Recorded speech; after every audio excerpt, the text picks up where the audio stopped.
Welcome to Overseasoned. It's only going to take one take. I actually kicked him out of the restaurant. Why? Gotta bitch to someone. Gotta bitch to somebody, and I'm good to bitch to. I thought you were from Spain. Yes, I am. Oh. Sí soy. Gotcha. Soy chorizo. Oh, no. You've gone into Martha Stewart land. It's good. It's just not live. Whatever. Okay. It's like a scene from Cocoon. Like the sun goes down. You don't want to get blacklisted. You know what, Mr. President? Is this what you want? It's your show, bro. It's yours. All yours. All right, let's go. First off, I had a question for you. We were talking about tater tots. And I don't want to get into it. I don't want to talk about tater tots for another hour of my life. No, but I don't either. I I never know want to talk that about tater the tots person, again. the chef who is to be unnamed, The unnamed got chef. back to you about what his plans were to do with his tot situation. It sounds like the president was able to be talked off a ledge with mac with fried lobtail. You know, I mean, there's a lot going on in the kitchen, and that's about as much of a response I got. Mac Hey, with whatever fried happened with lobtail. the tater tots? Did lob mac with fried lobtail. Fried lobtail. Fried lobtail. And then I put, so no tots? Maybe. That's all I got. Well, we'll see. Cool. That's, The honestly, drama that's continues. about the most interaction a chef is going to give you when you're not That's it. talking You're not gonna about hear where you're from him going again. drinking. He got back to you at yeah, all, exactly. right? So, I'll hear from said friend in about 3 months seven or so. and a half. Yeah, Like, what 7.5 happened? months. Yeah, Yeah, exactly. So, good to know. Javi, you're a guy who likes man. you're a guy who likes a good deal, and I've always been impressed with the way you've been able to keep up with pricing, current pricing. You're always kind of looking around, and you remember what prices should be or should not be from your wine days and inventory days and all that. Yeah. And you were telling me about some kind of ridiculous deal you saw recently in Florida. Yeah. So, it's one of those things that, as a collector of things, which essentially is what Sam is, right? What would you call us? Like baseball card collectors. Yeah. It's just like it was wine instead of baseball cards. Well, a quick note on that. Yeah. You just like to collect and keep and store and just kind of lord over your inventory. Do you actually like it when somebody buys something? Or do you like it when a certain kind of customer Depends. buys something? Or just like Yeah. to keep it there all nice and fresh? That's such a good question, Tony. So, I think when you get into the psychosis, I wouldn't even say the psychology, the psychosis of a sommelier. Number one, there's always gems.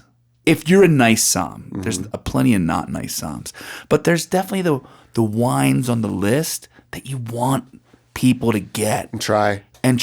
and they by de facto by the choice they've made to drink the wine that you put on the list for the cool people. It's in that moment, in that choice, they become cool. What percentage of guests do you think that would be? Who like see something you've placed, like the little Easter egg The Easter you've put on the menu. you might get one a night, tops. Do you ever guide people to it, or you just kind of Oh, see yeah. what they're gonna? Listen, I mean, yeah, you want Can you people tell to, by looking at their shoes? That's what they always say. I can tell by your shoes how much you're gonna pay. I can, I guess this isn't really a price thing, though. It's just No, yeah, exactly. It's like you got your standard markups, which are usually, let's say, 3 times, right? 3 times is a markup. But then, you might do 2 times on this really cool little gem. because you want to push it. Well, yeah, you want people to try it, and you'll think of every way to describe it in a way that will make it attractive, right? Like, do you like champagne? Oh, I love champagne. Well, this is like if champagne like went to heaven and was made by, a small herd of goats. That sounds delicious. I think so too. Wow. Yeah. Give me one. Give me 2.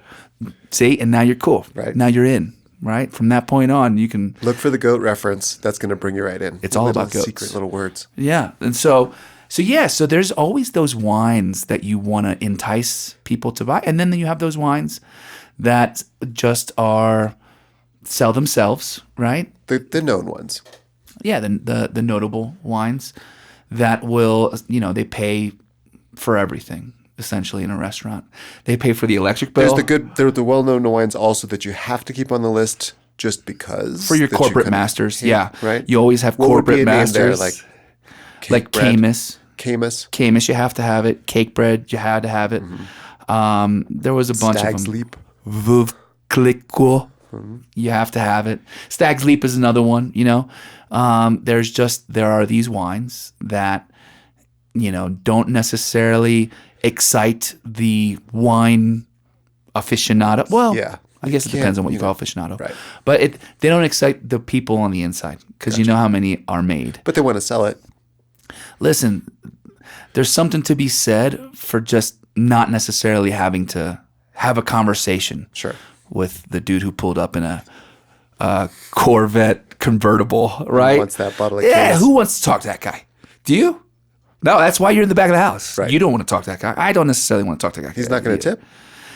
He might tip, he may not tip, but the more important thing about that guy who pulls up is like, you're not necessarily here.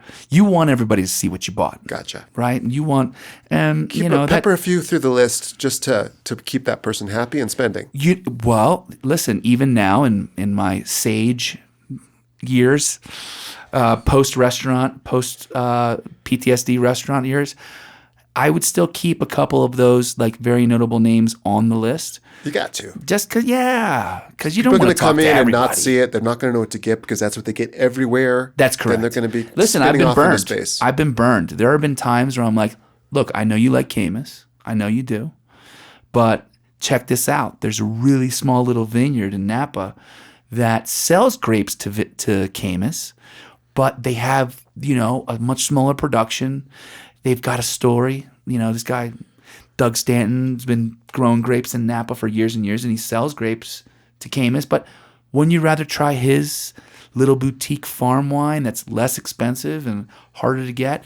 And I've had people say, this sucks. It's not about the juice at some It's point. not about it's the about the juice. brand. It's about the Kind of brand like you they're guys in your representing. Apple phones. You know what I mean? It's not about the actual product.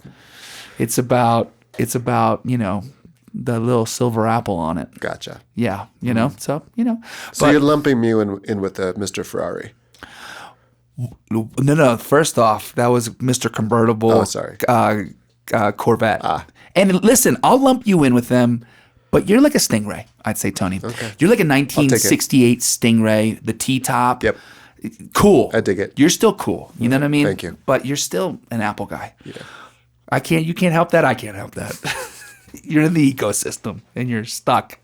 So what were we talking about? Well, yeah. So I went to a restaurant in Florida, in Sarasota, and the moment I walked in, I was all excited because, of course, it's like it's a steakhouse. Let's start there. Great restaurant. You're always excited walking into a restaurant? I pretty much am always excited walking into a restaurant. Yes, and so I sit down at the bar and. You can see like stone crabs at the Raw Bar, and dude, great staff. There was like a couple guys. Gus, I think, was one of the guys' names, and he was super friendly, jovial, and the bar was packed. I think a packed bar just adds this incredible atmosphere, right? Like you feel like you want to hang out there, you want to be there. So sit at the bar, pull up, get a menu, and of course, I want to drink something good. I want to drink something tasty now that I only really drinking once a week or so. So I looked through the menu, and honestly, it was a bunch of wines that are just standards, right? You're like you said, like your cake breads and your Camuses and your Phelps, and these are all very notable, let's say, classics from Napa that are great. But I mean, Nothing for me, jazzy. they're not special anymore. Right. I think partially because I worked in steakhouses for so long. You know what I mean? Although, I'd be the first to fight you over a bottle of A1 sauce. I don't know whatever. So then I'm looking through the list and I notice It's like A1 sauce comes up. You bring it up in What's every wrong with conversation. A1 It's sauce? it always has to come up. It's no, just I amazing. I haven't uttered the words A1 in like weeks. Just getting back into the groove. I just need to bring, you know what? Maybe we need to bring him to Colombia. By the way, we're in Colombia, guys. We're in Bogotá. Do you guys know what A1 sauce is? Nice. See, it's famous. So anyway, so I sit at the bar and I open up the wine list and I'm looking through, and look, there's a bunch of very good wines, but nothing really catching my attention. Nothing, let's call it special. Right. And then I come up on a bottle of champagne. That's obviously, it needs no introduction. Dom Pérignon, right? A classic Moet Hennessy bottling. It's not the name of an actual vineyard, right? It's just no. It's like it's a brand of. It's a style, let's say, and it's a bottling that represents a style from the Moet house, right? Huh. So there's a total style of Dom Pérignon, just like how there's a style for Veuve Clicquot, and there's a style of Krug, right? These are blended wines that represent years and years of like this house style. Mm-hmm. But it's not a house. It's the house. It's not. It's like the house, meaning like the brand. Yes, okay. It's the representation. And listen, like Dom Pérignon, I'm sure has caves, like meaning like they have these old cellars, and they definitely have their style of vinification. But these older classic champagne houses have developed these years-long, centuries-long sometimes, representations of what they taste like. And although year to year or bottling to bottling, it may differ a little bit, they're always striving to emulate what they've developed as their brand or their representation of you know what I mean? So it's almost like, okay, and Jeff Fader might love this one, but like the Stones, right?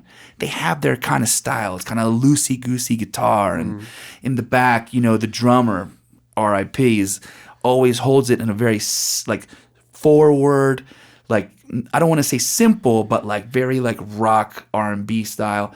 And then, bassist might change depending on how pissed off Mick Jagger is, but Jagger also has his style, right? Mm-hmm. And like you'll hear the Stones play, and there's a style to it, right? Sure. Same with Black Sabbath. So imagine they're all kind of rock, but they're also all, of course. So you could taste Dom Pérignon and know that that's Dom Pérignon from the.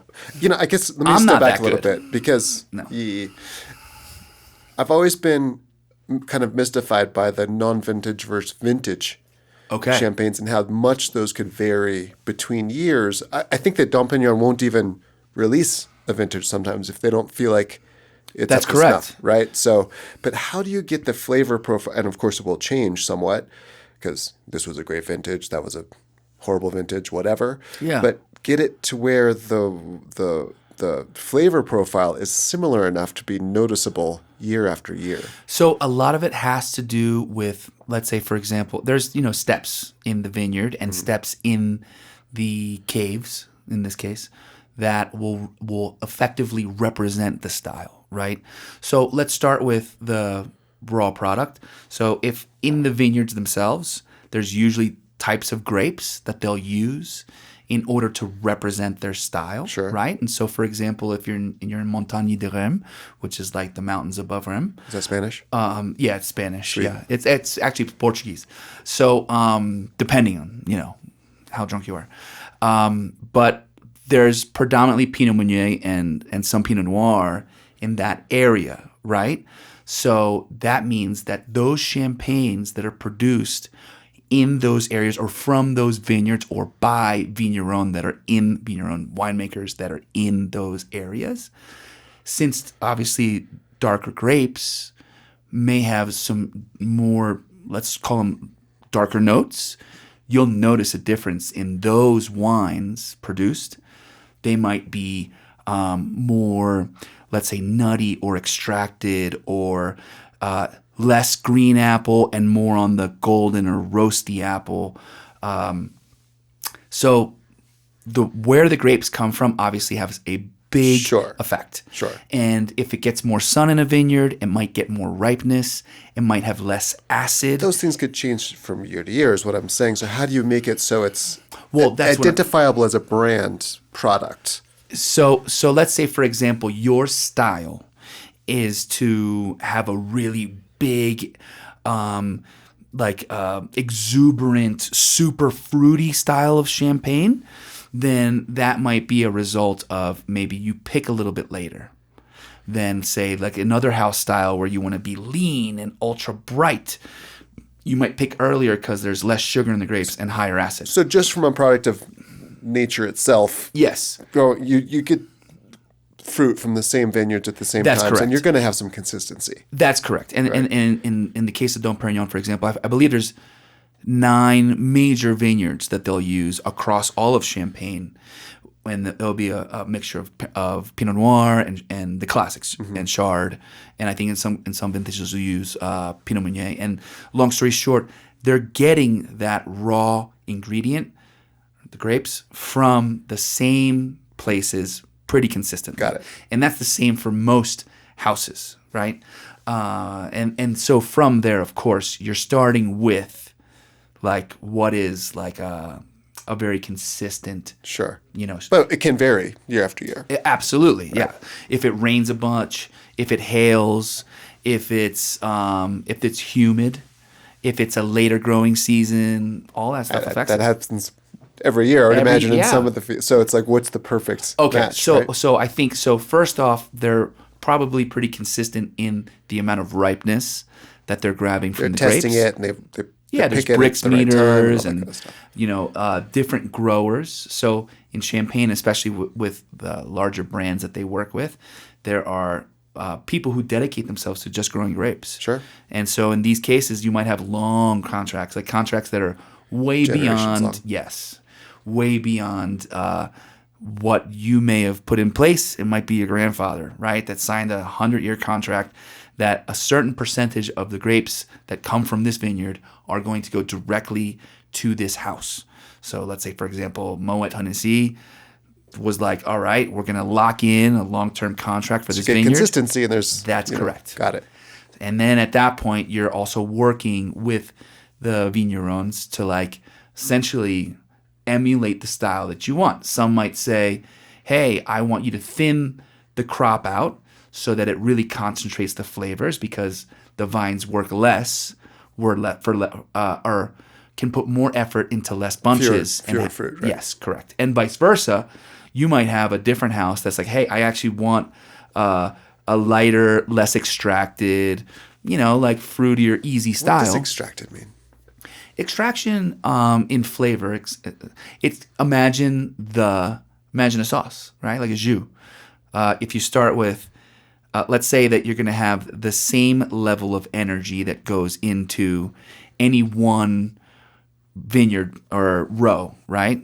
Let's say it can give you as much, like this much flavor, right? It can deliver this much, whatever, right? Okay. So it's imagine the difference between getting a tea bag and making it into 2 ounces of water and letting it sit versus A gallon. a whatever. gallon, Gotcha. correct? And that's a good way to kind of think of extraction is how much concentration How much there is flavor of flavor. you're extracting from the fruit itself. Yes. Gotcha.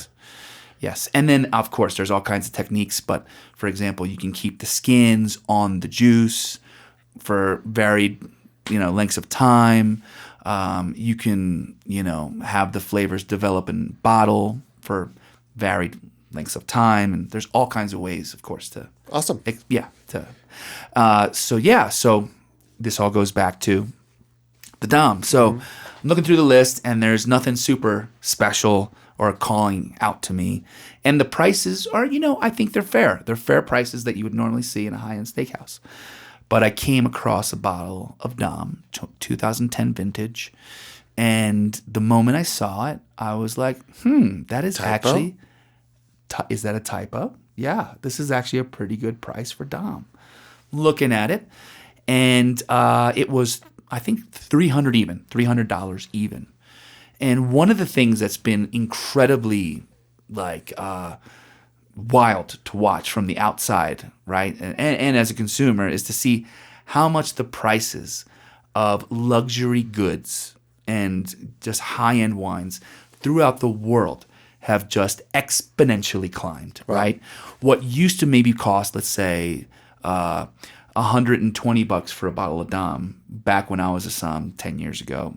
Jeez. You could throw it on the list. You could throw it on the wine list for, let's say, $325, right? And whoever's going to buy Dom is there to spend money, and they weren't, but you're kind of using it as a way to like help a savvy wine buyer understand that there is a fair markup on the wines, right? So I used to do the opposite in some cases, where today a Sam might put a bottle of Dom on the list for $900, just to be like, yo, if you're that guy, which was me, right, in this occasion, if you're that guy and you're going to buy Dom, just buying something because you want to say it's an asshole tax. Bottle of Dom. It's an asshole tax, right? Would you think that what is the champagne that guy in what was the car? In a Corvette. In a Corvette. What would he go? Is it Veuve? It's Veuve. Yeah. Unfortunately, it's Veuve. Yeah. Unfortunately. Yeah, because Veuve as a brand it's beautiful. I love that orange, yellow, whatever that color is. The egg yolk. Their marketing was almost too good. Well, the thing is this, and as you get older and you try all different kinds of champagnes, when you taste something like Veuve after you've had incredibly nuanced and complex champagnes, you're like, I cannot believe that this is a product that people love. Has gotten to such a it's become it's a brand. Like you show up to most anyone's house with a bottle of Veuve as it's like that a recognizable housewarming thing. It's recognizable. Perhaps Yes. things have progressed to a point where it might be somewhat an antiquated flavor, possibly. No. I think that the style of something like Veuve has grown to be as acceptable and pleasing to the just very standard palate as possible. So So it has changed over time. it probably has. Right. Yeah. It's dare I say devolved into what it's might not just be. like a nostalgic thing. It's actually adjusted itself to fit a wider market. That's correct. Okay. That's correct. It's like the high-end champagne that you buy at a supermarket. Right. Because everybody knows when you bring it, it's And it's nice. And listen, I'm not. Yeah, no, it's nice, but it's not nice. But if the price fit, what would you think would be a good price for it? For Veuve? Yeah. I mean, I would. What would you pay for it? But would I pay for Veuve? Yeah. Oh my gosh. It has a place, right? Sure it does. Sure it Kind does. of not. I would rather not drink Veuve. Okay. Honestly, Done. perfect. Myself. If Too much other good stuff out there. $20 is what I would pay for Veuve. All right. Right. $20 off the shelf, and I would comfortably make a mimosa with it. Or throw it in some sauce. I wouldn't. Okay. I'd rather not drink Veuve. Good to know. But to me, Veuve is a hangover, just lurking. Every sip. too much residual sugars. It's a ton. Yes. Gotcha. And it's noticeable. It's crazy. So anyway, I see a bottle of Dom on the list, and it was $300, which sounds crazy, right? But actually now, especially traveling a bunch, and what do you do when you're bored and already ate something in the lounge? You already picked through all the olives. You just walk around, go to the shops, you know what I mean, and Sure. go to duty free, and pretty consistently now these days, you'll see Dom Pérignon on the shelf on the low end for $260 retail. Really? Yeah, and then on the high end, it'll go up to as much as $350 just for the normal bottling of Dom. But the vintage thing, so that's a year, Yeah. right? So Yeah. does it get, I would imagine it gets more expensive, right? So when you say that, it must be applied to a vintage as well.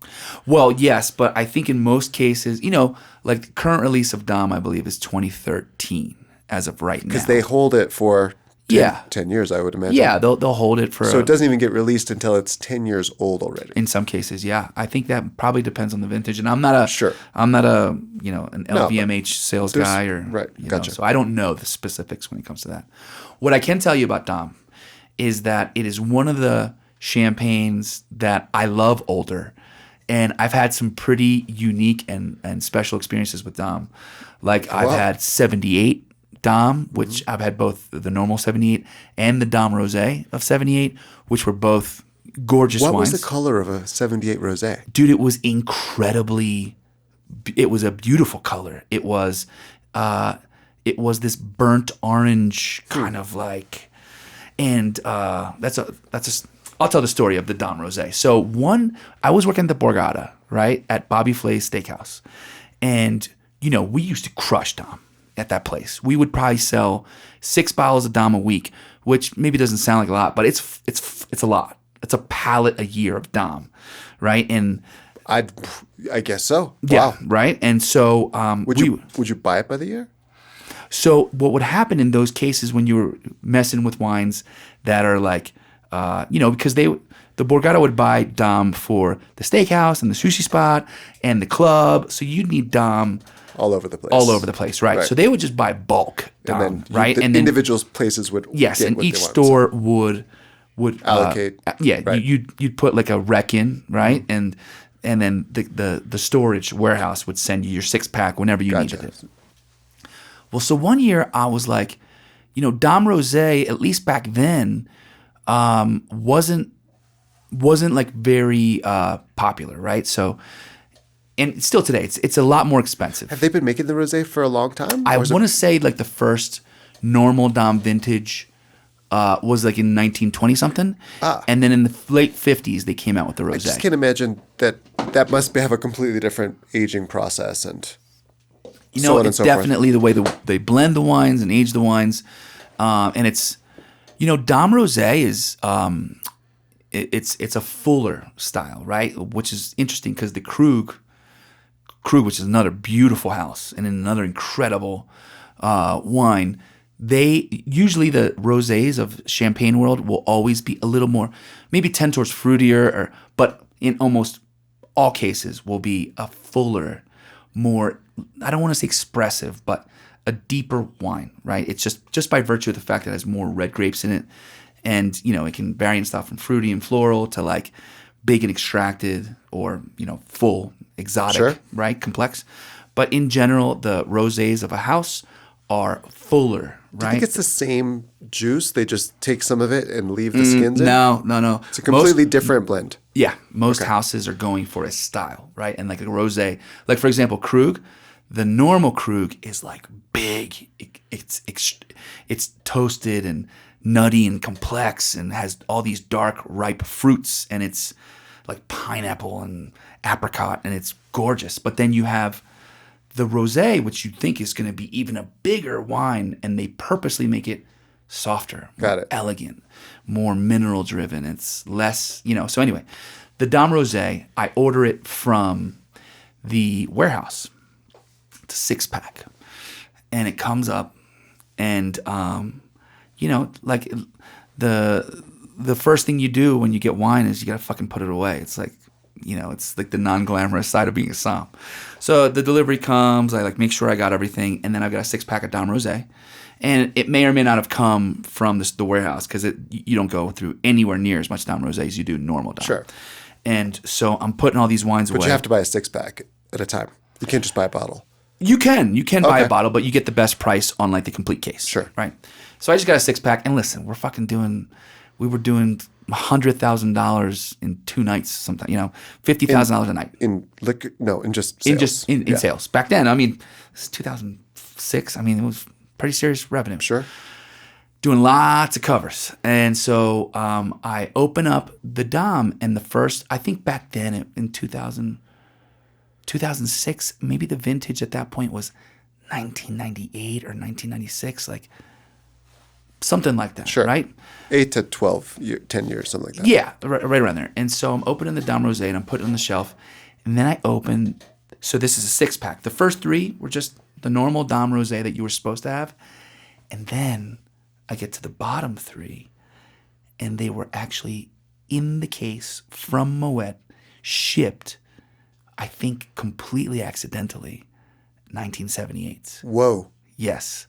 And 1978 is like one of the most lauded vintages of Burgundy and Champagne that you can touch. So right away, It was the rosé one or the? It was the Rosé Dom. And now I was like, they fucked up right away. It's like you know what I mean? Like, What would you even put that on the list for? Did you? You must. So have. I didn't. Where did they go? So what happened was, if I put that on the list, I knew the wine director for Borgata would have been like, those are the hotels, Right. those are the hotel champagnes. You don't know who made the mix-up. They were it was in the wrong definitely package. at Moet like when they were packing it at the vineyard or at the cave or They whatever, just grabbed the rock. Could before you they even imagine that, shipped dude? it, Whoever did that? they accidentally Do an inventory at the Or end of the month. It was probably some pissed off Frenchie that was like, "Oh, you don't want Send to us give to me America." raise? I show you, right?" And he threw a couple. So there were 3 normal, like let's call them 1996 Dom Rosés, and then there were 3 1978 Dom Rosés. Which you paid the same price for. As Exactly. Whoa. Right. What do you think could you imagine the price would have been? 5 times or more, right? But I still had my ways, right? So I still had what I felt was the right thing to do.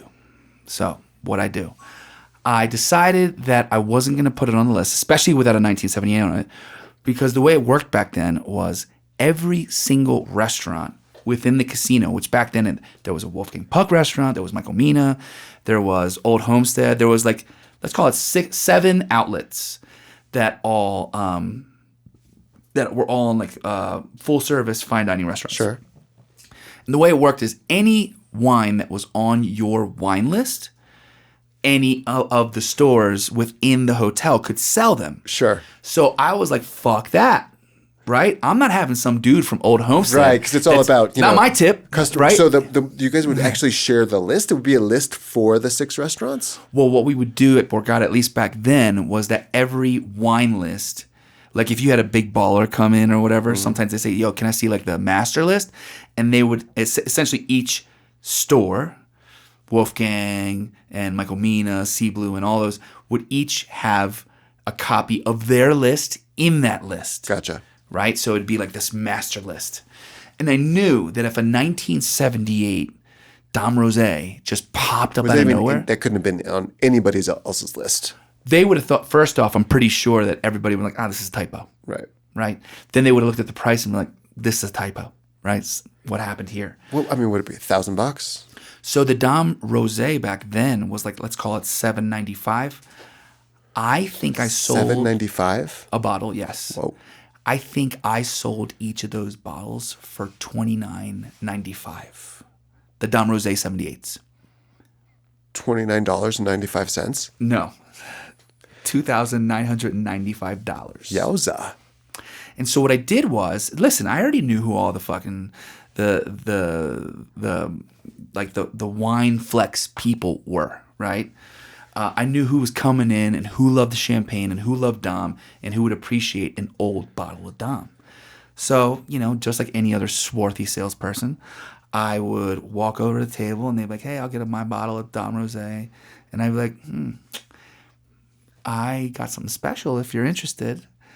And they're like, and of course, like you could hear a pin drop at the table and Mr. Dom Lover looks over and he's like, "What do you mean you have something special?" I'm like, "Did you ever have 78?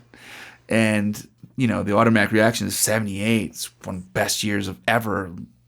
Yeah, I had it one time on a yacht. You know what I mean? Like the automatic flex. And I'd be like, "What would you pay for Dom Rosé right now in 1978? Pfft, if you could get it." One of those. Uh-huh. And I was like, "If I could get you a Dom Rosé right now, pristine from the vineyard, what would you pay?" And I think the guy said, "I'd pay $3,000.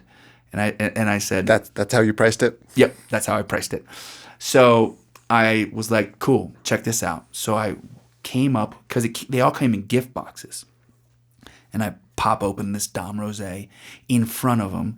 And you could even see that they messed up on the labeling, because usually these bottles, of course, every, let's call it 5 years or whatever, there's an update to like the branding label. Label, the import license, there's a UPC. So this 78 doesn't even have a UPC on it, right? It's like, it's obviously a mistake. And you can see like the bottles are like freshly sealed from the vineyard, because you open up the gift box and you're like, "Oh my God, it doesn't even have the import tag on the back." Wow. Yeah. And he's like, "Dude, how did you get this?" And and I'm like, I didn't say, "Oh, they made a mistake, so it's the same price as the other one." I said, "I got a friend." Of course. Yeah. Right? Fucking Jersey. So, so that's how, and I think one guy bought every single bottle. Really? And he gave me a taste. And On subsequent trips, or did he buy them all right there? I'm pretty sure he bought them all that weekend. Wow. Every single bottle. And I'm pretty sure that no one noticed how much better my wine cost was that month. That's the worst part of the whole story. And I'm pretty And the sure, best. looking back on it, that I should have just sold 2 for $3 and kept one. That's what I would do now. I would have been like, okay, so a normal bottle is $7.95. I'm going to charge $1,200, sell the 2 for what the 3 would have cost, and keep one. So you didn't put it on the list. You just let the guy know. So Yes. what did you ring in when you went to the point of sale? You just did it open wine, That's correct. $3,000? Yes. Open wine, $3,000. And that didn't, nobody asked any questions about that? You'd have to be an engaged wine director to actually notice that. Sure. That's amazing. Yeah. Yeah. I mean, look, I was just making a joke there, but honestly, in general, think about how many bottles you're selling. You're selling 100 bottles a store, 7 nights a week. Yeah. It's thousands and thousands of transactions, and it's hard to keep up with that stuff, honestly. Well, I mean, you weren't doing anything wrong. I didn't Right. do anything wrong, but I was doing everything I could to not get caught. You must have also had not to ring get it caught up. making all this money for the fucking hotel. Yeah. You must have also had to ring it up, though, as what was ordered. No, Right? there wasn't that much Because you must have had 3 sophistication. bottles missing from your inventory. Yeah, you're right. You made Again. something up somewhere. Again. You got a guy. Yeah, exactly. So No, what I did you mean- eat at this restaurant? What's with that? With the Okay, so I went to the steakhouse. Great place, man. I had a great time. Got oysters, got oysters and stone crab and king crab, and I did it up. full bottle of Dom by yourself. What are you gonna do? Yeah, so I got a full bottle of Dom. I was sharing, and the bottle of Dom 2010 was on the list for $300, and I'm like, and I look at it and I'm like, okay, so if I were gonna buy a Dom off of a shelf, it would be $290 plus. The same. So essentially, when I'm buying this Dom, and this is just the psychosis of a wine person, you're like, oh, I'm only getting a $30 markup. So $30 markup is what you get on a bottle of house Pinot Noir. Sure. So it's like, okay, I'm getting a lot of value out of this. And I don't know, whatever. But so we got a bottle of Dom. It was I'm awesome. surprised you didn't get a second.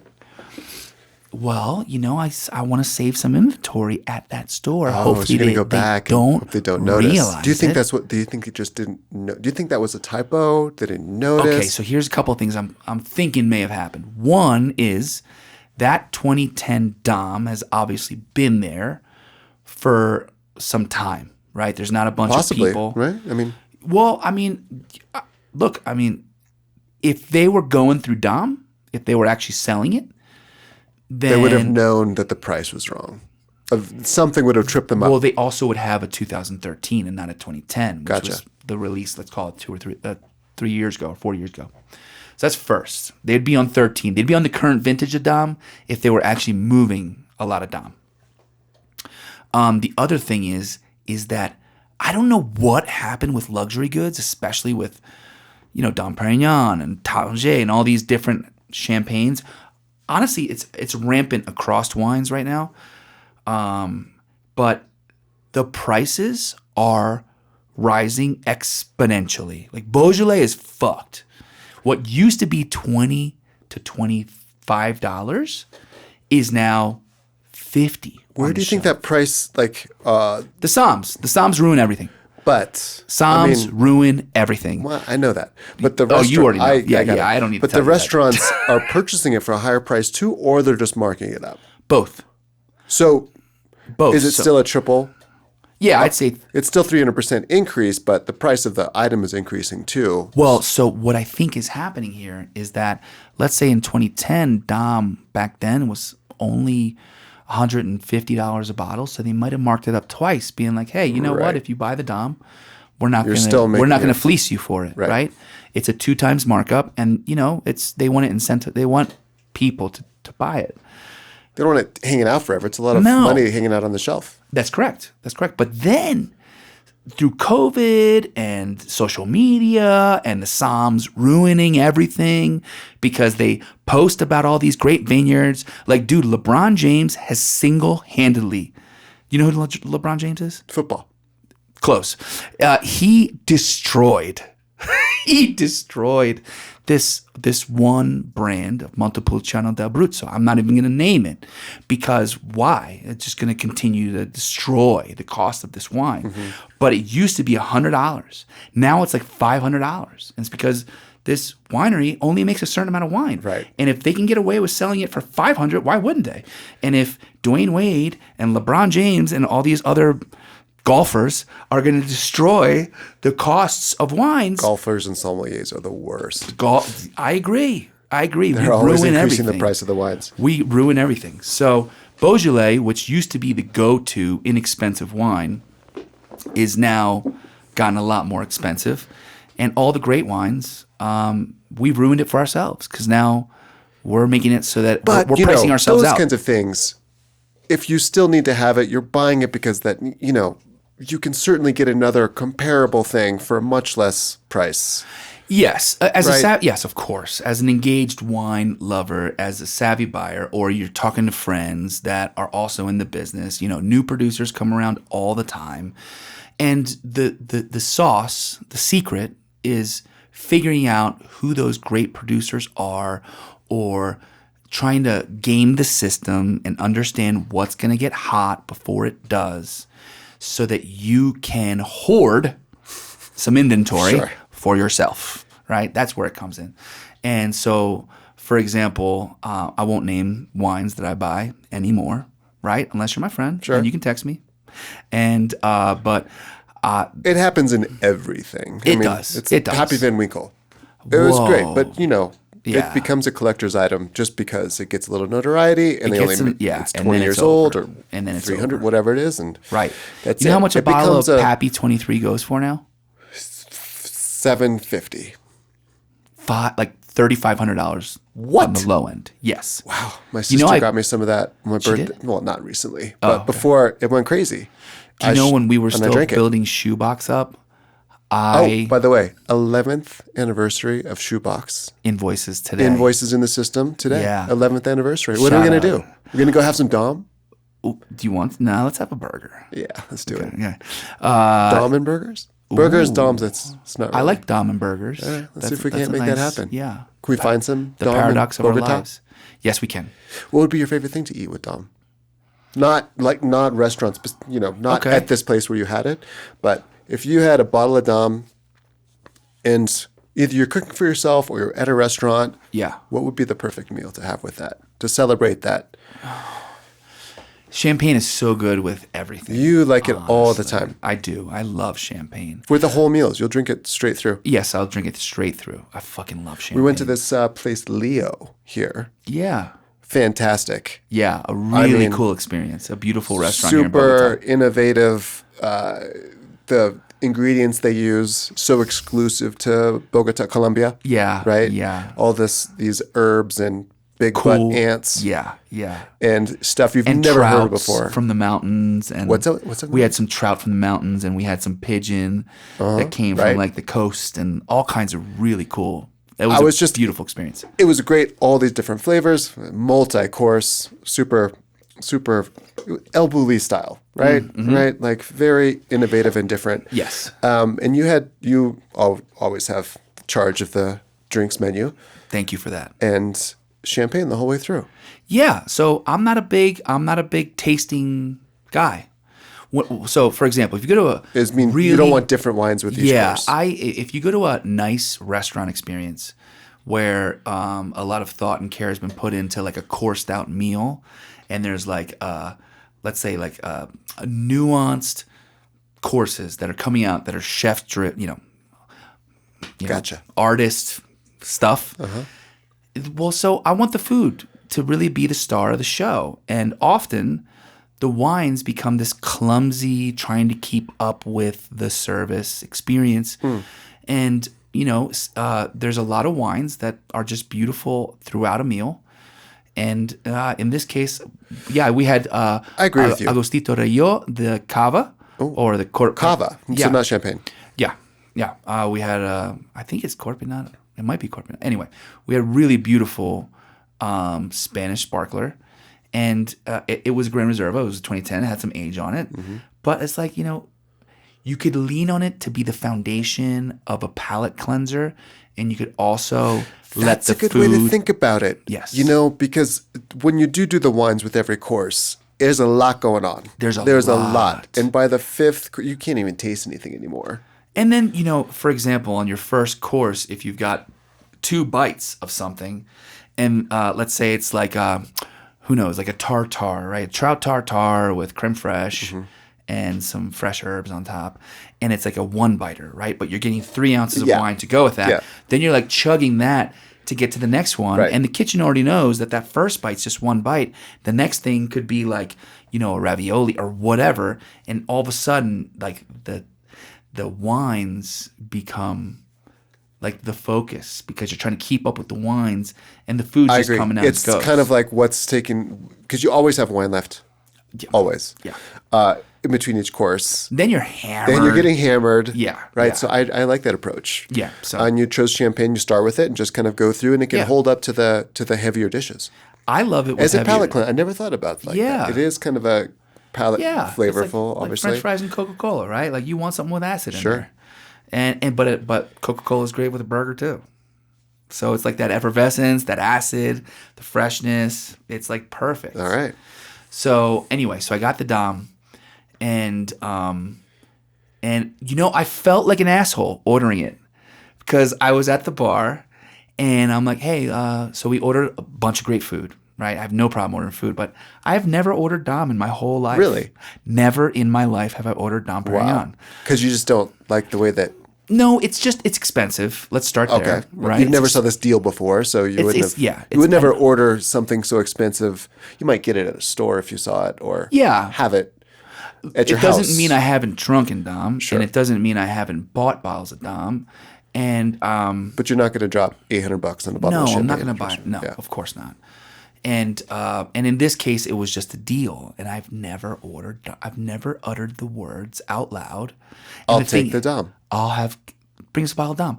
And the thing is Your finest vintage. your finest vintage, and we were sitting at the bar, so there were people on either side of us that were, that can see and hear and are part of the interactive bar experience. So I'm like, hey, we'll take a bottle of Dom. And of course, like, every cougar in the bar, like, looks over, right? And then, there was a really nice guy next to me who's like, oh, not just oysters and stone crabs, but Dom too, right? And he was like all excited for us. And he's like, I would love to order Dom, but I have kids. And I'm like, well, I don't. Right? And, but long story I have short. an expense account. Jess, I put the Dom on a separate check. I literally did. He knows his way around how to, obviously, from our last conversation about how to ring things in. I have the receipts to prove it. Anyway. So the Dom comes out, and it was good. It was bright and fresh and clean. And like I was saying before, Dom is so good aged. It is one of those wines that you can only get it 20 aged, years plus. but they don't release it. Right, but I'm talking about 20. Like right now, even if more. I could choose any Dom to drink aside from the 78, which is obviously classic, 1992 Dom Pérignon right now would sing. You could open it in this room, and everybody would just like it would just be like it would fill the air, right? And there's just some. So they make Dom in what they call a reductive style. Right? There's essentially 2 styles of champagne, reductive and oxidative. And oxidative wines obviously interact with oxygen more throughout the winemaking process. A good example of one of those is like Jacques Celas, right? Very famous small producer. Those prices are already fucked, so I have no problem mentioning his name, right? I won't mention his smaller production cellar master who makes wines. We have such a big listenership that we could really change the price of a brand. Yes. Listen, there's a few listeners out there that will be very excited to hear. And actually, there'll be one in particular. I'm sorry, Ryan Davis. He loved Jacques Celas from like years ago, and I remember when he'd get all excited that you could buy a bottle of Jacques Celas for $90, and now you can't touch a bottle of Jacques Celas for less than $500. Whoa! Right, that happened in 10 years. Retail or retail? Wow! If you can find it. If you can find it. But anyway, so Dom is done in this style that doesn't get a ton of air or oxygen, and it's very bright, acid-driven, clean. I mean, it's sweeter than you'd think. Really? Honestly. Yeah, it's sweeter than you'd think. But because of that, there's a way that Dom ages that is very particularly has longevity, right? And as a result of that, Because they don't introduce any oxygen. yes, and It's not meant to say to be aged from the get-go.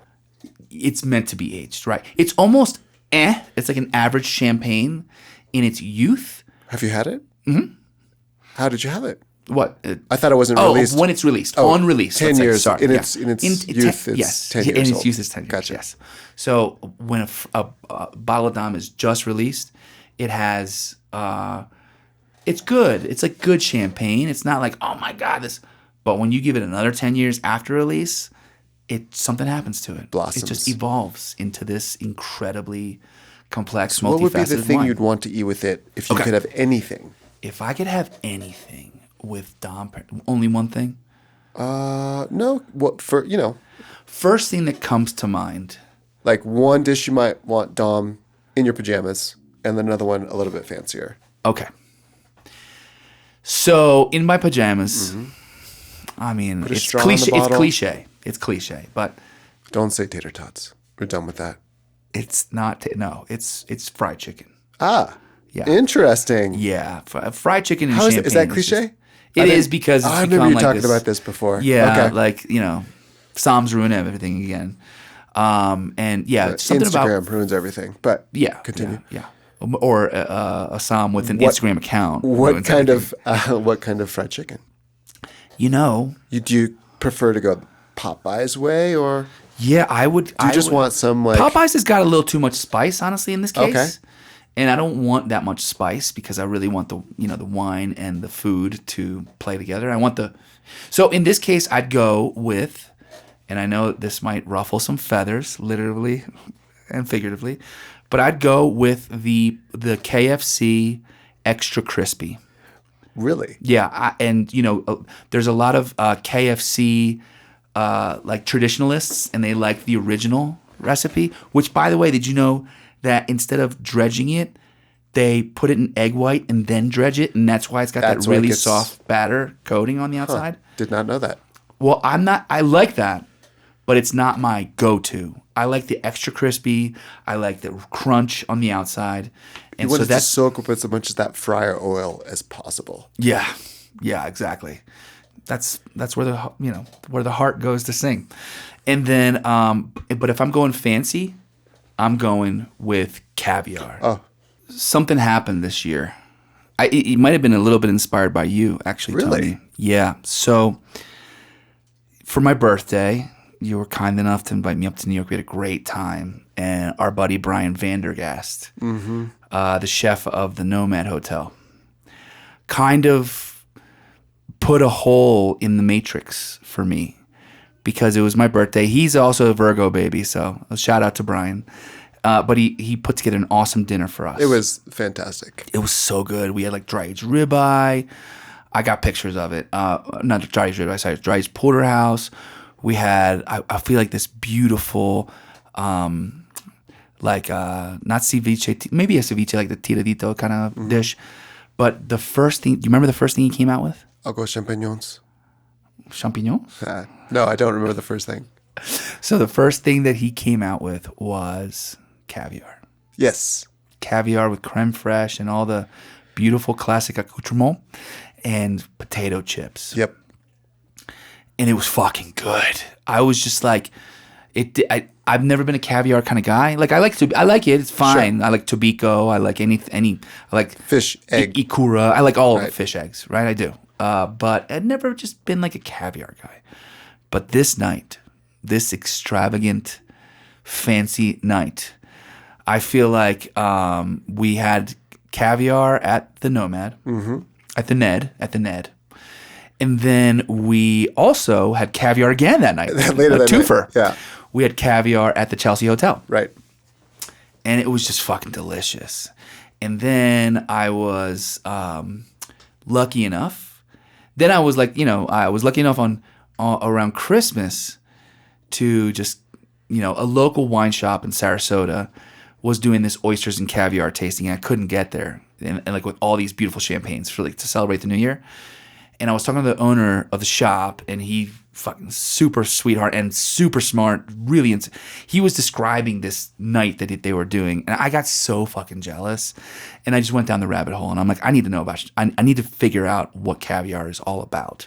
So I found this great website, Marky's. They're not a sponsor, but they should be. And I bought 3 different kinds of caviar. Right.